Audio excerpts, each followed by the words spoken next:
మా అమ్మవారికి నైవేద్యం రెడీ అయిపోయిందా? రెడీ అవుతుందమ్మా. ఇగో పక్కనేమో రైస్ పెట్టేసాను, ఇక్కడేమో మునగాకు కూర పెట్టాను, వండుతున్నాను అనమాట. ఇక్కడేమో పునుగులు వేస్తున్నాను. మేము పునుగులు వేస్తాం కదా అమ్మవారికి.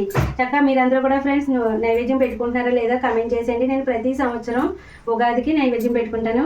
ముందుగా అందరికీ పేరు పేరున ప్రతి ఒక్కరికి కూడా ఉగాది శుభాకాంక్షలు అండి. కొత్త సంవత్సర శుభాకాంక్షలు. చాలా చాలా ఈ సంవత్సరం అంతా మనం అందరం కూడా చాలా సంతోషంగా ఉండాలని నేను ఆ ముక్కోటి దేవతలకి మొక్కుకుంటాను.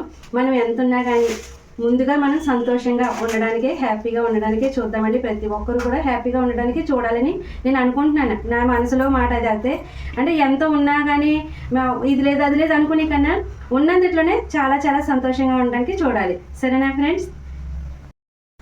ఇదిగోండి మాదిరి అయితే చక్కగా మామిడాకులు పెట్టేసి బంతి పువ్వులు పెట్టేసింది. ఎంత అందంగా ఉంది కదా. ఇంకా దేవుడికి అయితే అలంకరించేస్తుంది. చాలా బాగుందండి. మా వారు అయితే షాప్లో బిజీ అనమాట. నేనేమో వంటగడ బిజీ మోదరి పూజ దగ్గర ఇవన్నీ సర్దుతుంది అనమాట. పూజకి రెడీ చేస్తుంది. మధు వేప కొమ్మలు పెట్టమ్మా. ఇగో ఈ పక్క కోటి ఆ పక్క కోటి పెట్టు. సరే. ఇలాగా ఉగాది రోజుని చక్కగా ఇలా వేప కొమ్మలు కూడా గుమ్మాలకి అవి పెట్టుకుంటారు. ఈ మూలోటి ఆ మూలోటి పెట్టే. గుమ్మాలకు కూడా ఇలా బంతి పువ్వులు అవి పెట్టేసిందండి. మామిడాకులు అవి పెట్టేసి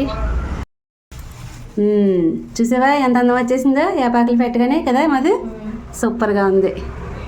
ఫ్రెండ్స్ మీరు ఇలా పెట్టుకుంటారా వేప కొమ్మలు గుమ్మాలకి దేవుడి దగ్గర? అదిని కామెంట్ చేసేయండి.